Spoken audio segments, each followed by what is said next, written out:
Willkommen, Freunde der analogen Unterhaltung, zu einer neuen Folge von Hunter und Kron. Heute wieder mit einem Spiel des Jahres, diesmal 2012.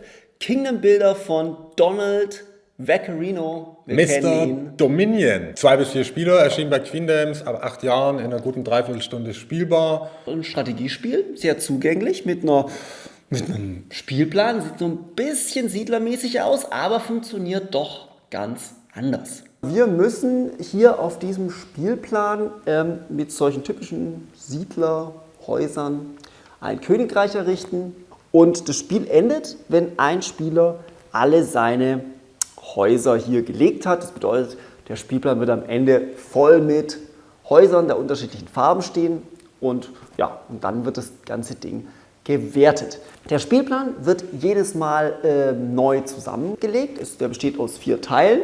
Es gibt aber noch mehr Teile, die sind alle eben unterschiedlich, haben unterschiedliche Landschaftsfelder, anders angeordnet. Und diese Landschaftsfelder haben eben auch solche Orts- und Burgfelder. Die Burgfelder, ja, die geben auch Punkte, wenn man da dran siedelt. Aber die Ortsfelder, die haben noch so eine Sonderfunktion, da muss man immer so 2 Plättchen drauflegen. Hier sehen wir zum Beispiel die Taverne. Mit Hilfe der Taverne kann ich eine Siedlung an eines der beiden Enden einer eigenen zusammenhängenden Siedlungskette bauen. Hier sehen wir die Pferdekoppel. Mit der Pferdekoppel kann ich meine Siedlung um ein Feld versetzen. Ja, und es gibt eben auf den jetzt nicht im Spiel befindlichen Landschaftsteilen noch weitere Spezialfelder, wie zum Beispiel den Hafen oder den Turm oder das Orakel. Und auch variabel bei Kingdom Builder sind eben die Siegbedingungen, für die es am Ende des Spiels Siegpunkte gibt. Und es sind auch immer 3 verschiedene, die in einem Stapel kleiner Karten gezogen werden. Wir haben hier in unserem Beispiel den Fischer. Da heißt es, baue Siedlungen am Wasser, weil es gibt 1 Gold für jede eigene Siedlung, die angrenzend an ein oder mehrere Wasserfelder gebaut ist. Den Ritter, baue viele Siedlungen in einer horizontalen Linie. 2 Gold, Gold steht hier für Siegpunkte, für jede eigene Siedlung auf der horizontalen Linie mit den meisten eigenen Siedlungen. Außerdem haben wir den Händler. Da ist es lukrativ, Orts- und Burgfelder, die es hier auf dem Spielplan gibt, miteinander zu verbinden, weil es gibt dann 4 Gold für jedes Orts-Burgfeld, das durch eigene Siedlungen mit einem oder mehreren anderen Orts-Burgfeldern verbunden ist. Ja, es gibt eine ganze Reihe weitere Karten wie Lords, baue die meisten Siedlungen in jedem Quadranten, Bergleute, da ist es dann lukrativ, am Berg zu siedeln und so weiter und so fort. Wie läuft das Ganze jetzt ab? Wirklich denkbar einfach? Einfacher geht es eigentlich kaum, weil ich ziehe genau eine einzige Karte und auf dieser Karte steht drauf, auf welche Landschaft ich siedeln muss. In dem Fall ist es Wüste und siedeln heißt, ich baue 3 Hütten. Und ich habe die Hütten jetzt einfach mal so gebaut, dass sie natürlich hier an eins dieser Spezialfelder angrenzen. Das ist in dem Fall die Oase. Dann kriege ich hier so eine Spezialaktion Oase, womit ich zukünftig einmal pro Zug eben wieder auf einem Wüstenfeld siedeln kann. Jetzt muss man aber noch Folgendes beachten, nämlich das Siedeln läuft nach so ein paar sehr wichtigen Grundregeln ab. So ist es zum Beispiel so, ich muss immer an vorhandenen Siedlungen weitersiedeln. Sprich, würde ich nochmal Wüste ziehen, würde ich automatisch diese 3 Wüstenfelder voll machen. Meine zweite Landschaft, die ich ziehe, ist Blume. Ich grenze aktuell aber nur an Wüste und Canyon an.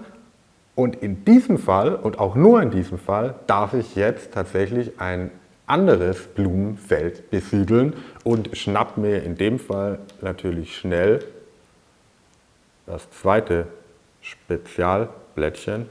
Jetzt darf ich auf ein Wiesenfeld siedeln, aber ich grenze momentan nirgendwo an Wiese an. Also kann ich da jetzt tatsächlich eine dritte Landschaft eröffnen und mache das doch mal hier.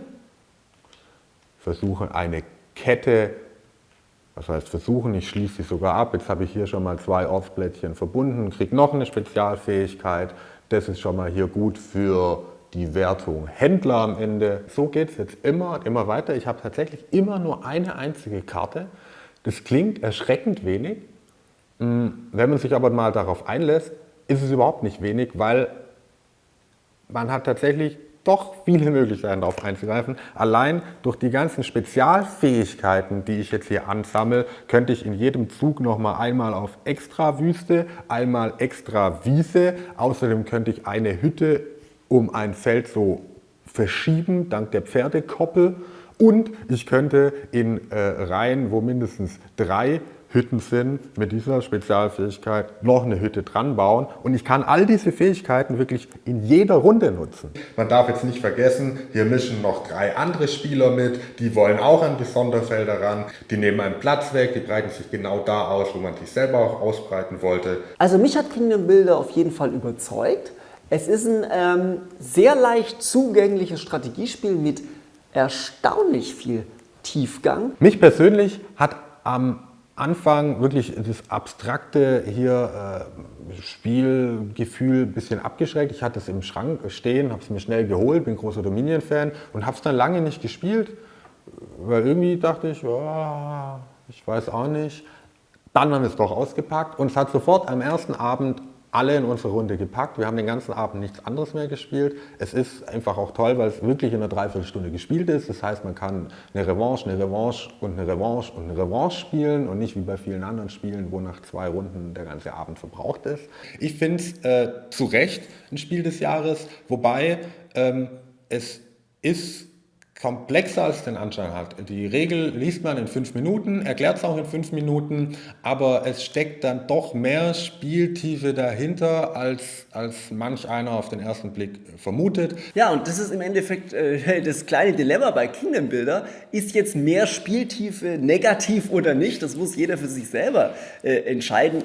Ich finde natürlich Spieltiefe toll. Wenn man will, kann man hier ganz tief einsteigen und jede Partie ausreizen und lange nachdenken und wirklich versuchen, hier das Maximum rauszuholen.